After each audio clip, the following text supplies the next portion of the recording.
Hello, welcome to today's power session. Never miss a signal. How to identify and act on buying signals in your CRM. Welcome if you're new to me. Hello, my name is Sherry Otto, founder of Growth Lane Strategies, a B2B consultancy supporting lean teams in their full funnel strategies and how we move contacts down funnel so that we can drive demand, grow our business, and scale our impact. Today, where we're shaping how you think about your data and your CRM, how you leverage those insights from your contacts to drive pipeline opportunities. So I want to welcome you. Thanks for joining me. This is a power session. We've been doing these weekly for the last few weeks, and they've been really fun, really good. By the way, it's a lever, everyone. It's a lever to grow your email list. How many of us know that you can go from social media to an owned contact list, which is your email list, and that has nothing to do with algorithms. So you own that list, and I hope that you are building your list as well. So any fun facts for the group? Let me know if you have a fun fact about yourself, about what you're doing, about who you are. Fun fact for me, I used to work at MTV in New York, yes, and I worked at HubSpot as well. And I was not only a mentor at HubSpot, but I was also a member of the council, the Business Experimentation Council, where I supported over about 100 marketers on the discipline of business experimentation. Learned a lot there, and now we're taking all the things that we learned, our IP, and we're sharing that with you through these power sessions and through a tool that I'm getting ready to share. And I'll teach you more about that coming up very, very soon. So let me know I have a quick question for you as we get started. And I want to know where you're tuning in from. Hold on, where you're tuning in from. I want to know if you have a beverage. I'm drinking just an espresso coffee today, so cheers to you. And I want to know what sticks out. So if there's a point in time where I'm talking and something kind of resonates with you, I would love for you to drop an AHA in the chat, AHA, so that I know that that is something that really sticks out and is a feedback mechanism for you. Yes? All right, let's keep going. All right. So quick question. When was the last time you looked at your CRM and actually felt confident about what to do next? Because most teams that I talk to, they're not short on data. No, they're drowning in the data. But in a recent LinkedIn poll, about 58% said the hardest part of re-engaging cold leads is the uncertainty around who's worth following up with. Super curious about who's worth following up with. Hi, everybody. John's here. Vanessa, Troy. Troy's in Las Vegas. John is tuning in from Medford, Oregon. Nice to see you all here. We're talking about these signals and how we identify who's ready to follow up with. We do come to this place where there's contacts that we don't really talk to, or they become dormant, they're unengaged, or maybe we haven't been really engaging at the level that we know, and our consistency isn't quite there. So how do you start again? We're going to be talking about that and who to look for. So thanks for joining me. So yeah, most team I talk to, they're not short on data, and we're trying to figure out who is worth pursuing, who's worth creating a campaign around to identify that follow-up process. You got clicks, email opens, page visits, webinar attendees, all these people that are doing these types of actions. But when it comes to taking action, they freeze, or worse, they don't do much with them. They just kind of dump them inside of a default for every lead to do the same thing. Who here knows what I mean? Drop a yes if this sounds like you. You've been around this, you've experienced this, you've seen this. If they don't do that sales behavior, then they get some generic follow-up message. That's not what we're after here. So back at HubSpot, I remember weighing the options. We were in a meeting and we were weighing these options of the value of a real lead, a value of a lead who's downloaded a piece of content versus one who's watched a video, left, came back through a branded search. What's the value of that lead? So when we're comparing content downloaders on one side to other journeys on the other related to conversions, who wins? Who gets the follow-up experience? Who gets that tailored nurturing Yeah. Troy says, yeah, he's been there. He's seen it or experienced it, or maybe we've been guilty of doing this where we just kind of dump everyone in the same nurture process if they don't do what we think they should do at the time. Most people voted when we're comparing those two leads. Most people voted for those content downloaders. Why? It was cleaner. It was trackable. It felt like action. But when we ran the data, you want to know what happened? It turns out the repeat visitor who watched the video, left for a few days or a few weeks, and came back through a branded search, they were the ones more likely to convert. Why?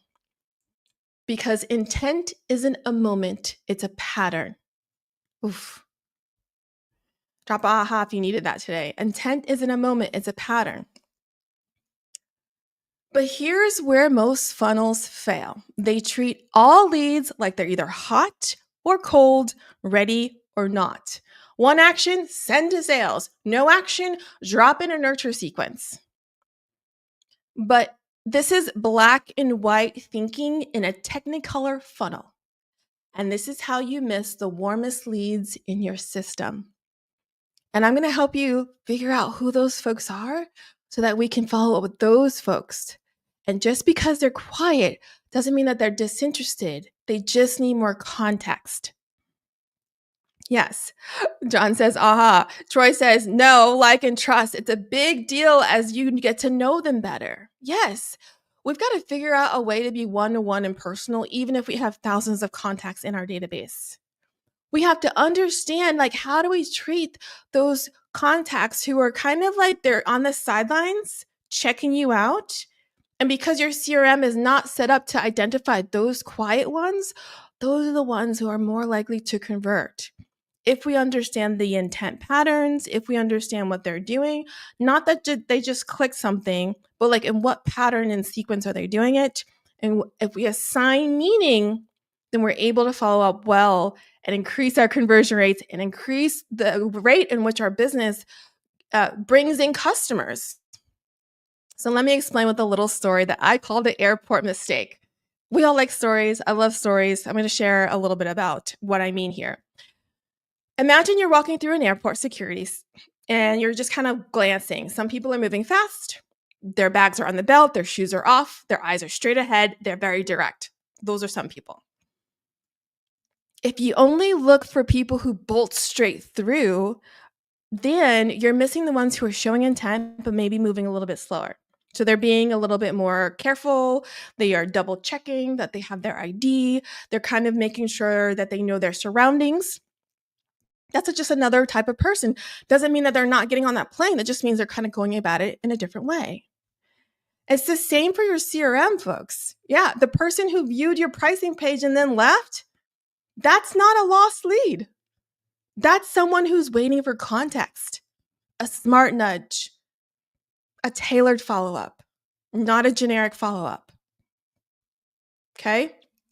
So what you need is what I call the signal stack strategy. Who here loves alliteration? Thank you. It's a way to track and respond to the clues your leads are quietly leaving behind. All right, so who wants to break it down because we like tactics and we like processes?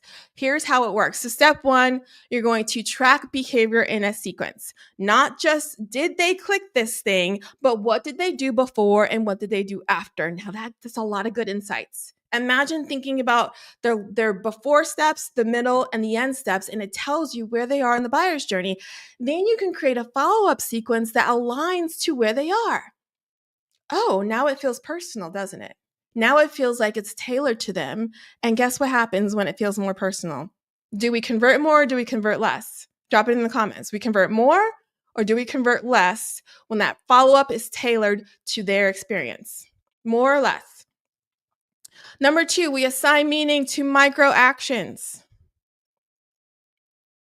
Someone who is opening your emails, that's a light touch. Someone who opened up 3 emails in a row and clicked on each one, that's readiness.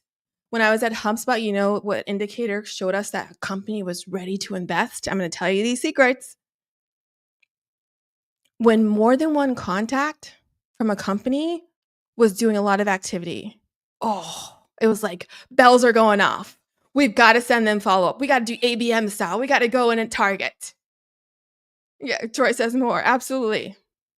More likely to convert when the follow up is tailored not just to the one action, but to a series of action and the sequence in which they conducted those actions. So you want to start thinking about these sequences on the front end and then develop a follow up process on the back end. Okay. So we understand this foundationally. When we do this and we lay the foundation and the strategy manually, I'm getting to AI in a second. Well, when you lay the foundation manually, then you can layer AI on top to help you with lead scoring, to help you with identifying who they are, and to scale that process. But if you're using AI right away, because that's the thing that we all do and we need to do, and the vendors are knocking at your door every single day, then you're scaling. You're not scaling anything. You're scaling a broken system or a broken process. Figure out these foundational pieces first, and then we layer AI on top of that. John says excited for the session today, Sherry. Thank you. I'm so excited you're here.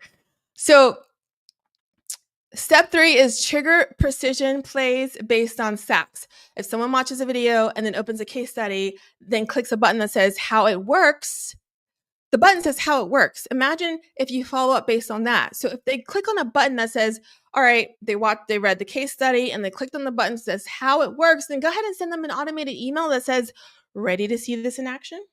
Yes, I know you are because you clicked the button that says how it works. So this is a really intuitive way to follow up with your leads. And you can build this out on the front end and then, like I said, scale with AI. So how many of us know that this does beat out a generic nurture sequence that says, hey, I saw you click this button. Here's another blog post. Come to this event because we're having an event and you should come, right? Versus you're studying us. I saw you watch this case study and you click the button that says, ready to see. You click the button that says, want to see this in action. Then you go ahead and show them like, this is how it is in action. Okay. You don't need more automation. You need more interpretation. Pause there for a second. Troy says nice. Yeah, I'm just gonna let that soak in for 1 second. You don't need more automation at first. You need it to scale the right things, but at first you need more interpretation is kind of what we're talking about here. So let's do a quick recap because this is a power session and I'm at 13 minutes almost. I'm doing really good here. Vanessa's like, yes, let's go. Like you've seen how the raw action like downloads often are misleading. Yes, they downloaded content, but does that mean that they're ready to buy? You've learned the patterns, not that's just individual clicks, but like patterns and sequences and the meaning that you're assigning it to position them on the buyer's journey so that you can have more tailored follow-up. You've learned that. I just showed you that. And now you know how to use the signal stack strategy to identify real interest without guessing. But here's the next problem. Even if you see the signal, if your funnel doesn't know what to do next, you're still flying blind. Because the power isn't in the signal, it's in the response. Oof. Vanessa says, I'm taking notes. The power isn't in the signal, it's in taking the response. There's a QR code there because I want to teach this deeply. I'm going to go, instead of a power session, I am going to do a full-on training on what this looks like so that you can start putting these workflows directly inside your business. So if you want a pipeline that fills itself with sales-ready leads, not just activity, but actual momentum, that's exactly what I'm going to be teaching in my full training. Turn signals into pipeline without rebuilding your funnel. Now, I'm going to go get the link. Vanessa's about to put it in the chat. We've been doing this for 6 weeks, so now we're pretty much a well-oiled machine here. So you click this link to join the waitlist. We're going to be teaching you and giving you the workflows that actually follow up in a way that your contacts knows that you're speaking directly to them, and you will guide them faster down your funnel. When I was at HubSpot, we created the highest workflow that drove people from the middle of the funnel to the bottom at the fastest rate ever. We increased that transition by 314% because we understood some of these principles here. Many of us don't track how people move from top, middle, and bottom. And this is how you do it here. So definitely join the waitlist. We will give you those winning workflows to build upon the clarity that we started here today so that you can receive what it takes to drive more conversions. And guess what? You're also going to get access to something really special that I've started creating. I'm building this out for just for you. But folks who are on the waitlist, who are on the newsletter, I'll throw that up as well. They will get first access into Fix My Email. Oh my goodness. Fix My Email is a tool that you can use to simply take your emails, your B2B emails, put it in the tool right on the left-hand side. You press a button and you get a more persuasive and clear email based on behavioral science, buyer psychology, and what drives conversions. So this is not a grammar fix. This is how to help you connect and compel your contacts. You'll be the first to use that as well. It is a free tool. You want to get first dibs on that. That might change, but join the waitlist and then go ahead and do that. So that's what I'm really excited about to share with you guys today. It's really exciting. We've been doing these for this is my sixth one in 6 weeks. We're not sure if we'll keep going. We'll probably take a break. Maybe I'll start a podcast. I don't know. What do we think?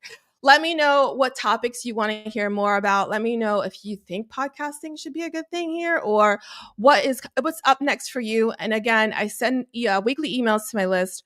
Go ahead and join that as well. I hope you all have a really good rest of your week, and we'll see you very soon. Bye.